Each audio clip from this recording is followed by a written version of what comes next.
استاد صادق، میں نے ہر احتیاط بلائے طاق رکھ کر اسے آواز دی۔ میرے پاس وقت بہت کم تھا، ورنہ اصولاً تو مجھے وہاں بے دھڑک آنے سے گریز کرنا چاہیے تھا، کیونکہ اگر استاد صادق خدا نخواستہ کسی وجہ سے پکڑے گئے ہوتے تو یقیناً دشمن وہاں میری گھات میں بیٹھا ہوتا۔ میں یہاں ہوں۔ مجھے استاد صادق کی آواز تازہ ہوا کے جھونکے کی طرح محسوس ہوئی تھی۔ میں نے آواز کی سمت کا تعین کرتے ہوئے اس طرف نگاہ دوڑائی۔ وہاں 3 درخت آپس میں اس طرح جڑے ہوئے تھے کہ ایک پھیلے ہوئے گھنے درخت کی صورت اختیار کر گئے تھے۔ اگر وہ مجھے آواز نہ دیتے تو میں انہیں ڈھونڈنے میں ناکام رہتا۔ چلیں سر، ہمیں فی الفور یہاں سے دور جانا ہوگا۔ ان درختوں کے نیچے جا کر میں نے نظریں اٹھائیں، مگر اس بار بھی مجھے گھنی شاخوں کے علاوہ کچھ دکھائی نہیں دیا تھا۔ پھر شاخوں میں حرکت ہوئی اور استاد صادق کا چہرہ نظر آیا۔ مشن کا کیا ہوا؟ اس نے چھوٹتے ہی پوچھا۔ سر، الحمدللہ کامیاب لوٹا ہوں، مگر اب تفصیلات بتانے کا وقت نہیں ہے، ہمیں چلنا چاہیے۔ ذیشان، مجھے لگتا ہے میرے پاؤں کی ہڈی کریک ہو گئی ہے، پاؤں سوج گیا ہے۔ اس پاؤں کے ساتھ چلنا ایک خواب ہی ہوگا۔ اس کی آواز میں گہرے تاسف کی جھلک تھی۔ مگر سر، تھوڑی دیر بعد یہ جنگل دشمن کے گھیرے میں ہوگا۔ میری مانو تو تم نکل جاؤ، کم از کم ایک کا زندہ لوٹنا دونوں کی شہادت سے بہت بہتر ہوگا۔ اگر میرا سہارا لے کر چلنے کی کوشش کرو تو شاید ہم آہستہ آہستہ۔ وہ قطع کلامی کرتے ہوئے بولے، یقیناً وقت ضائع کر رہے ہو، اب تک آپ کافی دور نکل گئے ہوتے۔ صحیح کہا، میں اطمینان سے بولا۔ ویسے مجھے امید ہے کہ ان درختوں پر 2 آدمیوں کے چھپنے کی گنجائش ہے۔ بے وقوف مت بنو ذیشان، اس نے مجھے ڈانٹا۔ اگر یہ بے وقوفی ہے تو میں بے وقوف ہی بھلا۔ میں رائفل کندھے سے لٹکا کر درمیان والے درخت پر چڑھنے لگا۔ جانتے بھی ہو ایک سنائپر تیار کرنے میں کتنی محنت اور پیسہ خرچ ہوتا ہے، اور اتنی محنت اور خرچ کے بعد بھی کسی شخص کا اچھا سنائپر بننا یقینی نہیں ہوتا۔ میں نے اطمینان سے جواب دیا۔ یہ بات مجھے یہاں بیچنے سے پہلے سوچنا چاہیے تھی۔ وہ زچ ہو کر بولا۔ وہ مشن تھا اور یہ عبادت ہے۔ میں ایک مضبوط شاخ منتخب کر کے چھپنے کے لیے مچان بنانے لگا۔ ذیشان، آپ اچھا نہیں کر رہے۔ استاد جی، ایک بات کہوں؟ ہاں کہو۔ آپ اپنی توانائی کیوں ضائع کر رہے ہیں؟ وہ گہرا سانس لے کر خاموش ہو گیا۔ اچھا، تفصیل نہیں سنو گے؟ سنوا دو یار، وہ بے بسی سے بولا۔ اور میں اسے تفصیل سے اپنی کارروائی کے بارے میں بتانے لگا۔ اس دوران میرے ہاتھ کام سے غافل نہیں ہوئے تھے۔ میری بات ختم ہوتے ہی اس کے منہ سے بے ساختہ تعریفی کلمے ادا ہوئے۔ شاباش، آپ نے عمدہ کارکردگی کا مظاہرہ کیا ہے۔ اس سے زیادہ کی توقع ایک منجے ہوئے سنائپر سے بھی نہیں کی جا سکتی۔ لیکن اب کیا کریں گے؟ میں مستفسر ہوا۔ میں اپنی رائے کا اظہار کر چکا ہوں۔ اسے رائے کا اظہار نہیں، لٹھ مارنا کہتے ہیں۔ وہ بھی پھیکی مسکراہٹ سے بولا۔ تو سمجھ لو اب ہم لٹھ مارنے جوگے ہی رہ گئے ہیں۔ اچھا یہ دیکھو، میں نے واکی ٹاکی نکال کر اسے دکھایا۔ یہ آخری مقتول سے چھینا ہے نا؟ میں نے اس بات میں سر ہلاتے ہوئے کہا، جی۔ ویسے اسے مار کر آپ نے دشمن کے لیے سہولت پیدا کر دی ہے، اس نے تعصف بھرے انداز میں کہا۔ استاد جی، میں مجبور تھا، ورنہ اتنی سمجھ تو مجھے بھی ہے کہ ایسا کر کے میں نے دشمن کی تلاش کو ایک متعین رخ مہیا کر دیا ہے۔ اب ان کی ساری توانائیاں اس جنگل کو گھیرنے میں مصروف ہوں گی۔ ہاں، میں نے ان کی گفتگو وائرلیس پر سنی ہے۔ وہ جنگل کو گھیرنے کا منصوبہ بنا رہے تھے۔ اچھا، اب اسے آن کرو تاکہ پتہ چل سکے کہ ہم کب تک ان کے ہتھے چڑھنے والے ہیں۔ یہ بدشگنی کی باتیں آپ کو زیب نہیں دیتی۔ کہتے ہوئے میں نے واکی ٹاکی آن کر دیا، مگر دشمن کے کسی آدمی کی آواز سنائی نہیں دے رہی تھی۔ چند لمحے تک خالی شائیں شائیں سننے کے بعد استاد صادق بولا، غالباً انہیں واکی ٹاکی کے غائب ہونے کا پتہ چل گیا ہے اور انہوں نے فریکوینسی تبدیل کر دی ہے، مگر اسی وقت واکی ٹاکی سے ابھرتی کنٹرول کی آواز نے استاد صادق کے اندیشے کو جھٹلا دیا تھا۔ وہ کال سائن نمبر 5 اور نمبر 6 سے ان کی لوکیشن کے بارے میں پوچھ رہا تھا۔ پتہ چلا کہ وہ دونوں گروپ جنگل کی مغربی طرف سفید نالے میں پوزیشن لے چکے تھے۔ جنوبی سمت قریباً 8-10 کلومیٹر دور ایک اور گروپ پہنچ گیا تھا جو اگلے مورچوں سے ایک دو آدمی اکٹھے کر کے جمع کیا گیا تھا۔ اس گروپ کے ساتھ کنٹرول کا رابطہ کسی بڑے وائرلیس سیٹ پر تھا، کیونکہ وہ لوگ واکی ٹاکی کی رینج سے بہت دور تھے۔ ان کی بابت شمالی اور مشرقی اطراف میں موجود پارٹیوں کو کنٹرول نے آگاہ کیا تھا۔ کنٹرول بار بار انہیں احتیاط سے حرکت کرنے کی تلقین کر رہا تھا، کیونکہ وہ ایک سنائپر کے خلاف گھیرا تنگ کر رہے تھے، ایک ایسا سنائپر جو ان کے 9 بندوں کو ہلاک کر چکا تھا۔ بس اب بند کر دو، استاد صادق نے مجھے واکی ٹاکی بند کرنے کا اشارہ کیا۔ تھوڑی دیر بعد صورتحال معلوم کریں گے، مسلسل آن حالت میں رہنے پر بیٹری جلد ختم ہو جائے گی۔ اس کی ایک اضافی بیٹری بھی ساتھ لایا ہوں، میں نے اس کی معلومات میں اضافہ کیا، مگر واکی ٹاکی آف کرنا میں نہیں بھولا تھا۔ کہہ کر اس نے کسی بھی قسم کا تذکرہ کرنے سے گریز کیا تھا۔ سورج کافی دیر ہوئی تھی پہاڑوں میں غائب ہو چکا تھا، اب اندھیرا گہرا ہونے لگا تھا۔ شاید وہ رات کو جنگل میں گھسنے کی کوشش نہ کریں، میں نے اندازہ لگایا۔ حتمی طور پر کچھ نہیں کہا جا سکتا، اگر ان گھیراؤ مکمل ہو چکا ہے تو وہ صبح تک کارروائی کو مؤخر کر سکتے ہیں، مگر یہ بھی حقیقت ہے کہ پوری رات انتظار کرنے میں ان کا نقصان ہے۔ میں نے پوچھا وہ کیسے؟ ظاہر ہے ہمارا جنگل میں چھپا ہونا ایک اندازہ ہی تو ہے، اور اندازوں کا غلط ہونا حیران کن نہیں ہوتا۔ آپ کے پاس پانی موجود ہے یا ختم ہو گیا؟ میں نے موضوع بدلتے ہوئے پوچھا۔ تھوڑا سا ہوگا، چاہیے کیا؟ نہیں، میں نے نفی میں سر ہلایا۔ میری واٹر بوتل بھری ہوئی ہے، پانی کے استعمال میں احتیاط برتنی پڑے گی، نامعلوم کب تک چھپنا پڑے۔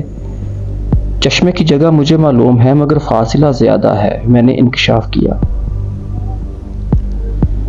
چشمے تو یہاں بھی موجود ہو سکتے ہیں، البتہ انہیں ڈھونڈنا مشکل ہوگا۔ اگر نقشے میں موجود ہوئے پھر تو ان کی تلاش آسان ہوگی۔ یہ عارضی اور چھوٹے چشمے ہیں، یہ نقشے پر ظاہر نہیں کیے جاتے۔ کچھ کھانے کا موڈ ہے؟ اس نے مزاحیہ انداز میں کہا۔ کچھ تو یوں کہہ رہے ہو جیسے دیسیوں کھانے موجود ہیں۔ میں کسیا کر بولا، سر کچھ نہ کچھ تو موجود ہے نا۔ اچھا فی الحال گفتگو سے پرہیز کرو، نائٹ ویژن سائٹ سے چاروں جانب کے علاقے کو یہیں بیٹھے بیٹھے دیکھ لو، کیا پتہ دشمن پیش قدمی کر رہا ہو۔ نائٹ ویژن سائٹ کی کیا ضرورت ہے، میرے پاس وائرلیس سیٹ موجود ہے۔ میں نے واکی ٹاکی آن کر لیا۔ چند لمحوں کی شاں کے بعد ایک آواز ابھری، control for all station, okay report دیں گے، نمبر 5۔ نمبر 5 نے الفابٹ کی زبان میں جواب دیا، آسکر کلو، اوکے۔ نمبر 6، کنٹرول نے اگلا کال سائن پکارا، نمبر 6 آسکر کلو۔ نمبر 6 نے جواب دیا۔ وہ فردن تمام پارٹیوں کو پکارتا گیا اور متعلقہ پارٹی لیڈر جواب دیتا گیا۔ سب اچھا کی رپورٹ لے کر اس تمام پارٹیوں کو اگلے حکم کے انتظار کا مژدہ سنایا۔ یقیناً اس نے پارٹیوں کو آگے بڑھنے یا اپنی جگہ پر رات گزرنے کا انتظار کرنے کی بابت حکم نامہ سنایا تھا۔ میں بھی واکی ٹاکی بند کیے بغیر محو انتظار رہا۔ 10-15 منٹ کے بعد ایک مرتبہ پھر تمام پارٹیوں کو اپنی جگہ پر ٹھہرے رہ کر صبح سویرے تک پیش قدمی کی کارروائی مؤخر کرنے کا حکم سنا دیا گیا۔ میں نے واکی ٹاکی بند کرتے ہوئے کہا، مطلب وہ ڈر گئے ہیں؟ نہیں یار، ایک سنائپر کو رات کے وقت اس جنگل میں ڈھونڈنا یقیناً بھوسے کے ڈیر میں سوئی ڈھونڈنے کے مترادف ہے۔ انہوں نے جنگل کو تقریباً گھیرے میں لے لیا ہے۔ کل دن کی روشنی میں اطمینان سے اپنا شکار ڈھونڈ لیں گے۔ اگر آپ ٹھیک ہوتے تو کیا ہم یہیں بیٹھے ان کا انتظار کرتے رہتے؟ تو کہاں جاتے؟ اس جنگل سے نکل بھاگتے۔ وہ جتنی بھی کوشش کر لیں چپے چپے پر اپنے آدمی تعینات نہیں کر سکتے۔ ان کے گھیرے میں کئی شگاف ہوں گے۔ ذیشان آتے وقت دشمن کی بے خبری میں ان رستوں سے گزرنا اتنا مشکل نہیں تھا۔ ہم نے نقشے کو بھی بس سرسری انداز میں دیکھا تھا۔ آج دن کو میں بڑی باریکی سے علاقے کا نقشہ کھنگال چکا ہوں۔ اس جنگل کے مشرقی طرف جو پہاڑی سلسلہ ہے، جنگل کی جانب سے سارا سلسلہ سیدھی کھڑی چٹانوں پر مشتمل ہے، جنہیں نقشے کی زبان میں اسکارپمنٹ کہتے ہیں، اور ایسی چڑھائیاں کوئی کوہ پیما ہی سر کر سکتا ہے۔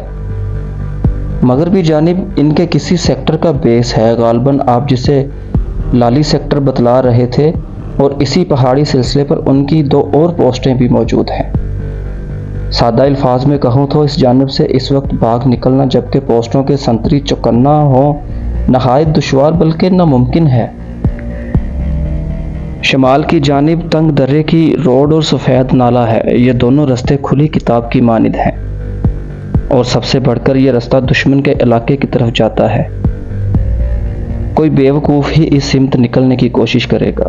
اب رہ گئی جنوب کی سمت، تو اس جانب چپے چپے کی نگرانی کوئی مشکل کام نہیں ہے۔ سر، آپ مجھے خوفزدہ کرنے کی کوشش کر رہے ہیں؟ نہیں، بس صورتحال کا صحیح تجزیہ کرنے کی کوشش کر رہا ہوں۔ اچھا چھوڑیں سر، پیٹ پوجا کرتے ہیں۔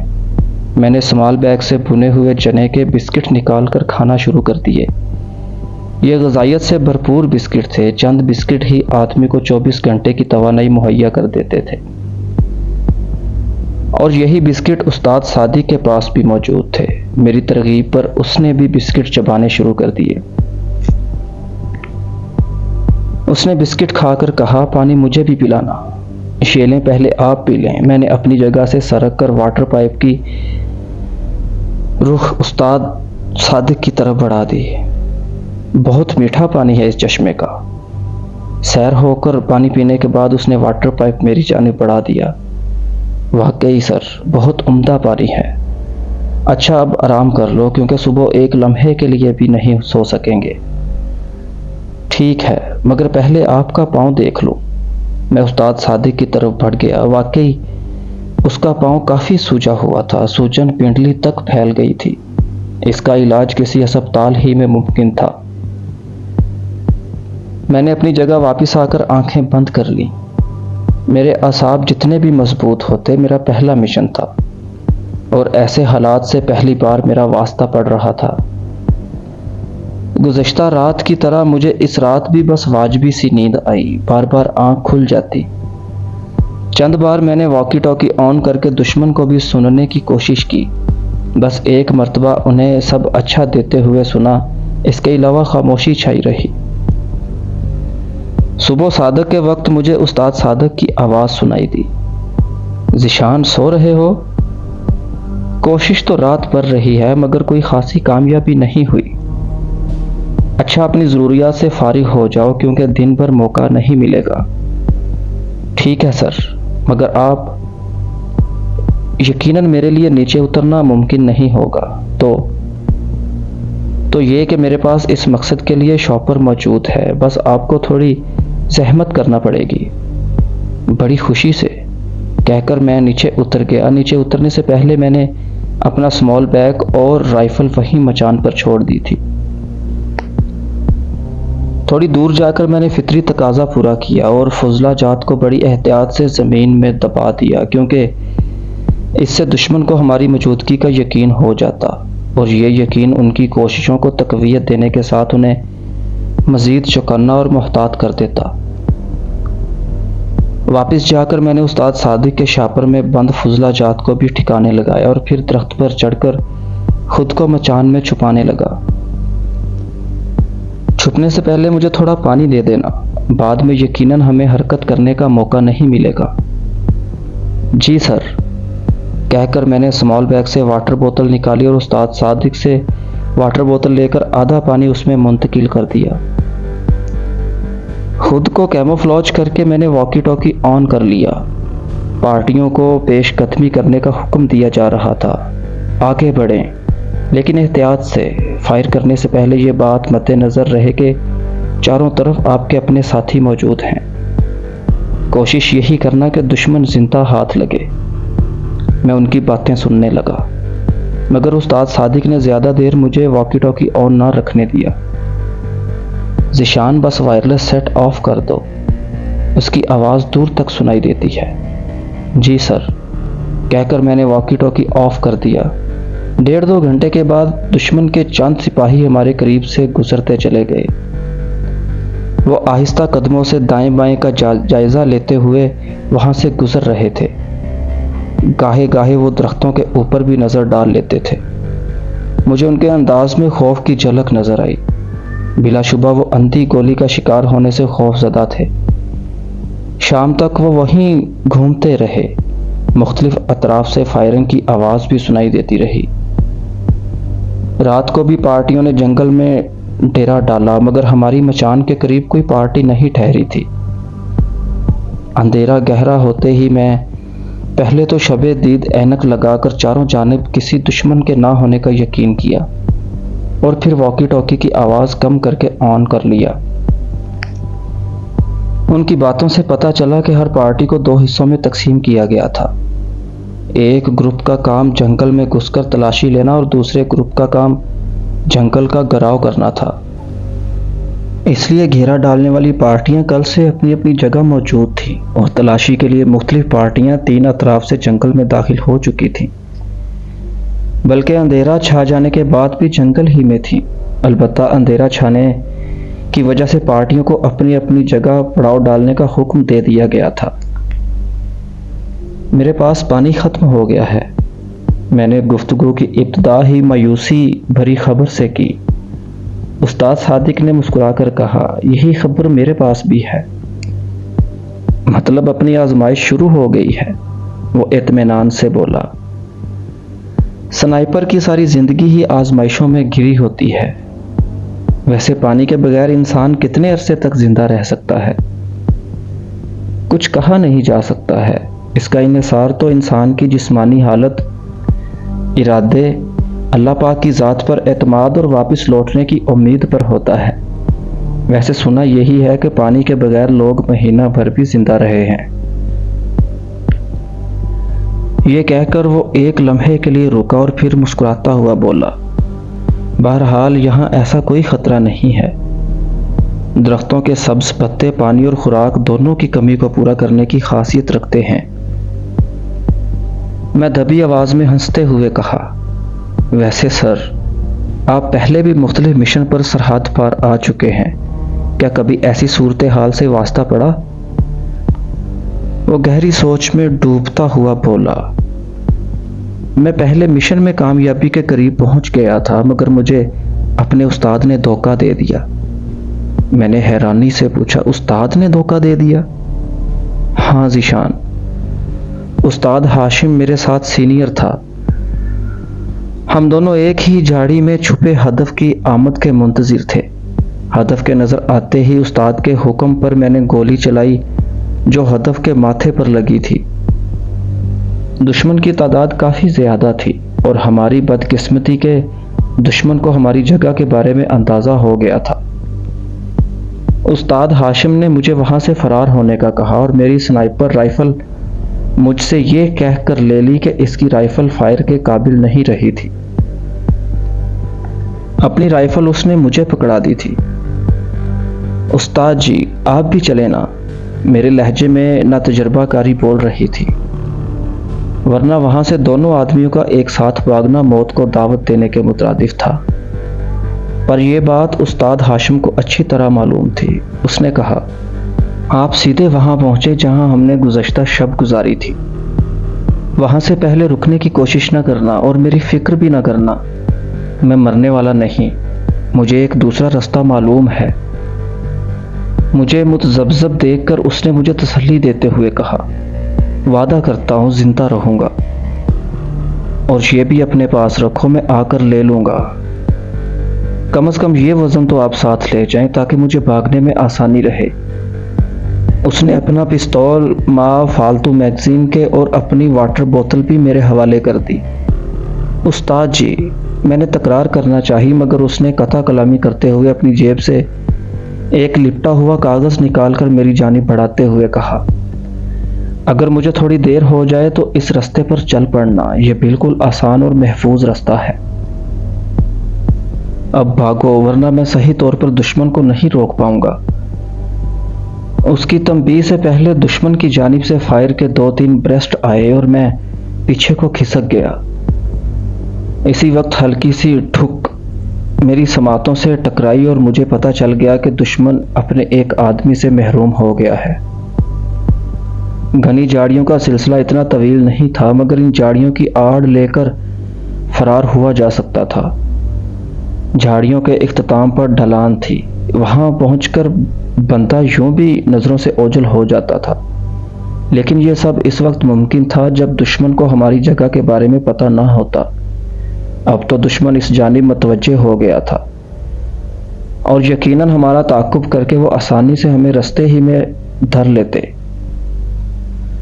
البتہ اگر ایک آدمی ان کے ہاتھ فائر کا تبادلہ کرتا رہتا تو دوسرا آسانی کے ساتھ فرار ہو سکتا تھا۔ یہی سوچ کر استاد ہاشم نے مجھے بھگا دیا تھا۔ رستے میں یہ سوچ میرے دماغ میں سرگرداں رہی کہ استاد ہاشم وہاں سے کیسے بھاگے گا، کیونکہ وہ جھوٹ نہیں بولا کرتا تھا اور اس نے بڑے اعتماد سے کہا تھا کہ اسے ایک دوسرا راستہ معلوم ہے، اور مجھ سے وعدہ بھی کیا تھا کہ وہ زندہ رہے گا۔ جھاڑیوں کا علاقہ میں نے جھک کر دوڑتے ہوئے طے کیا تھا، مگر ڈھلان سے اترتے ہی میں سیدھا کھڑا ہو کر بھاگ پڑا۔ اس نشیب میں میں اندھا دھند ہونے والے فائر سے محفوظ تھا۔ گزشتہ رات کی پناہ گاہ تک میں بغیر رکے بھاگتا چلا گیا۔ وہ جگہ کارروائی کے لیے علاقے سے قریباً 3 کلومیٹر کے فاصلے پر تھی۔ تمام رستے میرے کانوں میں مسلسل فائرنگ کی آواز گونجتی رہی تھی۔ اس کا مطلب یہی تھا کہ استاد ہاشم مقابلے پر ڈٹا ہوا ہے۔ مگر جب میں اپنی پناہ گاہ سے فرلانگ بھر کے فاصلے پر پہنچا تو ایک دم فائرنگ کا سلسلہ موقوف ہو گیا۔ میں جھاڑیوں میں چھپی چھوٹی سی کھوہ میں گھس کر استاد ہاشم کا انتظار کرنے لگا۔ نامعلوم کیوں میرا دل بیٹھا جا رہا تھا۔ میری پریشان سوچوں میں مختلف خیالات سرگرداں تھے۔ استاد ہاشم وہاں سے کیسے فرار ہوگا؟ دشمن کو کیسے چکمہ دے گا؟ کہیں دشمن اس کا تعاقب کرتے ہوئے اس ٹھکانے تک تو نہیں پہنچ جائے گا؟ اور کیا مجھے وہیں بیٹھ کر اس کا انتظار کرنا چاہیے یا چھپنے کے لیے جگہ تبدیل کر لینی چاہیے؟ اچانک میرے ذہن میں خیال آیا کہ کہیں ایسا نہ ہو استاد ہاشم کو فرار کا جو رستہ معلوم ہے وہ کسی اور سمت کو جاتا ہو، اور اسی لیے تو استاد نے مجھے رستے کا نقشہ دیا تھا۔ میں نے جیب سے استاد کا دیا ہوا کاغذ نکال کر کھولا اور میری آنکھیں حیرت سے پھیل گئیں۔ اس کاغذ میں سنائپر رائفل کی فائرنگ پن لپٹی ہوئی تھی۔ استاد ہاشم نے سچ کہا تھا کہ اس کی رائفل فائر کے قابل نہیں رہی۔ یہ علیحدہ بات ہے کہ وہ خرابی اس کے اپنے ہاتھوں کی پیدا کی ہوئی تھی۔ رائفل کی فائرنگ پن کاغذ میں بند کر کے اس نے مجھے واضح اشارہ دیا تھا کہ مجھے اس کی غلط بیانی کے بارے میں معلوم ہو جائے اور میں یقین کر لوں کہ وہ اپنے ملک پر قربان ہو گیا ہے، لیکن اس طرح کہ اپنے زیر کمان کی جان کو بچا گیا تھا۔ اس وقت مجھ پر خود بخود اس کی آخری گفتگو کی گتھیاں کھلتی چلی گئیں۔ اس نے اپنی رائفل یہ کہہ کر میرے حوالے کی تھی کہ رائفل خراب ہے، لیکن اس کے ساتھ اس خرابی کا علاج بھی میرے حوالے کر دیا تھا۔ اور یہ تو آپ جانتے ہوں گے کہ ہر سنائپر ریٹائر ہوتے وقت اپنی رائفل اپنے جانشین کے حوالے کرتا ہے۔ اس نے بھی یہی کیا، مگر مجھے شک بھی نہیں ہونے دیا۔ پھر اس نے کہا تھا کہ مجھے دوسرا راستہ معلوم ہے، اور وہ دوسرا راستہ ایک ایسی سمت کو جاتا تھا جہاں سے لوٹنا ممکن نہیں۔ اور پھر اس نے وعدہ کیا تھا کہ وہ مرے گا نہیں، اور یقیناً شہید مرا نہیں کرتے۔ ہاں ذیشان، وہ آج بھی زندہ ہے، مجھے اپنے ارد گرد محسوس ہوتا ہے۔ اس کی شہادت کے بعد دشمن کو خود بخود یقین آ گیا تھا کہ وہ بدلہ لے چکے ہیں، مگر یہاں بھی استاد چال چل گیا تھا۔ اس نے میرے ہاتھ سے دشمن کا خاتمہ کرایا تھا اور میں محفوظ تھا۔ یہاں بھی دشمن کو شکست ہوئی تھی۔ مجھے شدت سے رونا آیا اور میں اس کے دھوکے باز کو یاد کر کے رو پڑا۔ وہ مجھ سے اچھا نشانے باز تھا، اس کا تجربہ بہت زیادہ تھا۔ جانے کیوں اس نے ایک بہترین نشانے باز کو ایک نئے اور ناتجربہ کار سنائپر کے لیے قربان کر دیا تھا۔ یقیناً میں اسے اکیلا چھوڑ کر کبھی نہ جاتا اگر وہ مجھے دھوکے میں نہ رکھتا۔ اس نے کوئی جھوٹ نہیں بولا مگر مجھے دھوکہ ضرور دیا تھا۔ آج تک اس دھوکے باز کو نہیں بھلا سکا ہوں یار۔ استاد صادق کی آواز میں شامل دکھ میری آنکھیں بھی بھگو گیا تھا۔ میں بس خاموش بیٹھا اس کے محترم استاد کے متعلق سوچ رہا تھا۔ کچھ باتیں ایسی تھیں کہ استاد صادق نے مجھے نہیں بتائی تھی مگر مجھے خود بخود ان کا اندازہ ہو گیا تھا۔ استاد ہاشم نے اپنی واٹر بوتل اور پستول یہ کہہ کر استاد صادق کے حوالے کیے تھے کہ یہ وزنی ہے، مگر اصل وجہ اور تھی۔ وہ اپنے حصے کا پانی اپنے شاگرد کے حوالے کرنا چاہتا تھا۔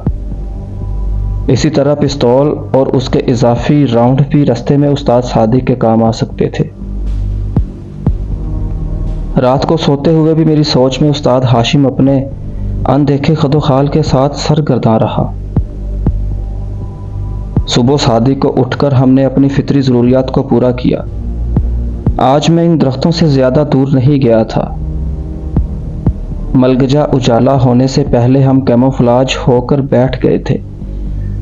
پوری رات ہم نے پانی پیے بغیر گزاری تھی۔ صبح دم اچھی خاصی پیاس محسوس ہو رہی تھی۔ پہلی روشنی کے ساتھ دشمن کی چہل پہل شروع ہو گئی تھی۔ میں نے دوپہر کے وقت خوب احتیاط سے اطراف کا جائزہ لے کر واکی ٹاکی سیٹ آن کیا مگر اس کی بیٹری ڈاؤن ہو گئی تھی۔ میں نے اضافی بیٹری لگا کر واکی ٹاکی آن کیا اور دشمن کی آواز سننے کی کوشش کرنے لگا۔ واکی ٹاکی کی آواز کو مدھم کر کے میں نے کان سے لگا لیا تھا۔ چند لمحوں بعد ان کی آوازیں سنائی دینے لگیں۔ زیادہ تر پارٹیاں کھڑی چٹانوں کے سلسلے کے نیچے موجود گھنی جھاڑیوں میں مجھے تلاش کرتے رہے۔ میں نے مجھے اس لیے استعمال کیا کہ ان کی نظر میں یہ کارروائی کرنے والا میں اکیلا تھا، اور اگر بنظر انصاف دیکھا جاتا تو ان مجرم میں ہی تھا۔ تھوڑی دیر ان کی باتیں سننے کے بعد میں نے واکی ٹاکی آف کر دیا۔ استاد صادق نے پوچھا، کیا کہہ رہے ہیں؟ میری تلاش جاری ہے، استاد صادق نے اپنی رائے دی، شاید ہفتہ بھر جاری رہے۔ میں ہنسا، مطلب ہفتہ بھر سبز پتوں پر گزارا کرنا پڑے گا؟ اگر کوشش کرو تو پانی لا سکتے ہو۔ کیسے؟ میں نے حیرانی سے پوچھا۔ چشمے کی جگہ آپ کو معلوم ہے، اور ایک سنائپر کس طرح چھپ کر حرکت کرتا ہے یہ جاننے کی ضرورت شاید آپ کو نہ ہو، مگر آپ کو اکیلا چھوڑ کر میں کیسے جا سکتا ہوں؟ اگر آپ زخمی ہوتے تو یقیناً میں چلا جاتا، مگر اب یہ خطرہ آپ ہی کو مول لینا پڑے گا۔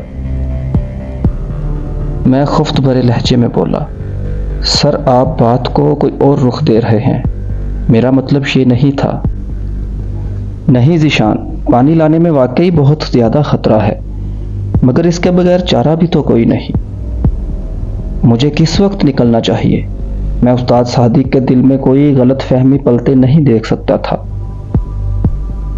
دشمن رات کے وقت زیادہ چوکنا ہوتا ہے، اور گھیرا ڈالنے والی پارٹیوں کے پاس لازماً تھرمل نائٹ سائٹ ہوگی، اور یہ تو آپ کو معلوم ہوگا کہ اس میں حرارت خارج کرنے والی اشیاء بہت جلد نظر آ جاتی ہیں، اور ہر جاندار شے حرارت خارج کرتی ہے۔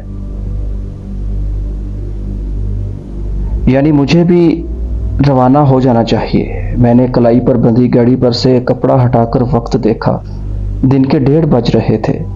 بالکل، گھیرا ڈالنے والی پارٹیاں دن کو اتنی چوکنی نہیں ہوں گی، اور مجھے امید ہے شمال کی جانب سے آپ بآسانی سے نکل سکتے ہیں۔ ان کا زیادہ دھیان مشرقی اور جنوبی سمت میں ہوگا، لیکن تلاشی لینے والی پارٹیاں تو چکنا ہوں گی نا۔ میں نے ایک اہم نقطے کی جانب اس کی توجہ مبذول کرائی۔ تو پھر وہ مستفسر ہوا۔ پھر ایسا ہے کہ صبح صادق کے وقت نکلنا بہتر رہے گا۔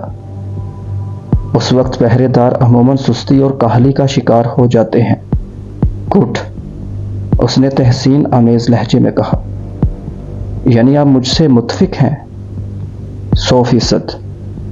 میں نے حیرانی سے پوچھا، تو ابھی جانے کے حق میں کیوں دلائل دے رہے تھے؟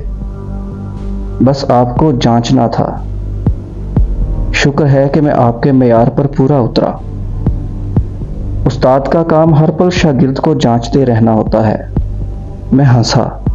ویسے دوران ٹریننگ بھی آپ نے ہمیں کافی خوار کیا تھا۔ ہماری وہی سختی آج آپ کو ان حالات کا سامنا کرنے کا حوصلہ دیے ہوئے ہے۔ میں نے کہا، صحیح کہا سر، مگر استاد صادق نے جواب دینا ضروری نہیں سمجھا تھا۔ منصوبہ طے ہو گیا تھا، بس عمل کرنا باقی تھا۔ پیاس کی وجہ سے کچھ کھانے کو بھی جی نہیں چاہ رہا تھا۔ شام کے وقت میں نے ایک بار پھر دشمن کی باتیں سنی۔ انہیں اکٹھا ہونے کا حکم دیا جا رہا تھا۔ میں رات کو کوشش کے باوجود تھوڑی نیند لے سکا تھا۔ پیاس کی زیادتی اور پھر آنے والے جاں غسل لمحات کے خیال نے مجھے بے چین کر رہا تھا۔ 3:15 بجے کے قریب مجھے استاد صادق نے آواز دی، ذیشان۔ میں تیار ہوں سر، میں چابک دستی سے بولا اور درخت سے نیچے اتر گیا۔ اس سے پہلے میں اعتراف کا جائزہ لینا نہیں بھولا تھا۔ گو ہم نے کل سے کچھ نہیں کھایا تھا کیونکہ پانی کی غیر موجودگی میں خشک بسکٹ کھانا پیاس کو بڑھانے کا موجب ہی بنتا، اور درختوں کے پتے اس لیے نہیں چبائے تھے کہ ابھی تک ہماری پیاس برداشت سے باہر نہیں ہوئی تھی۔ پھر بھی تھوڑی بہت حاجت محسوس ہو رہی تھی۔ فریش ہونے کے بعد میں جانے کے لیے تیار تھا۔ استاد صادق نے میری جانب میرا اسمال بیگ بڑھاتے ہوئے کہا، میں نے اپنی واٹر بوتل بھی تمہارے بیگ میں ڈال دی ہے تاکہ زیادہ پانی لا سکو۔ ٹھیک ہے سر، میں نے اس بات میں سر ہلا دیا۔ طلوع آفتاب سے پہلے گھیرے سے نکل جانا ورنہ پھنسنے کا خطرہ بڑھ جائے گا۔ استاد صادق نے مجھے آخری نصیحت کی۔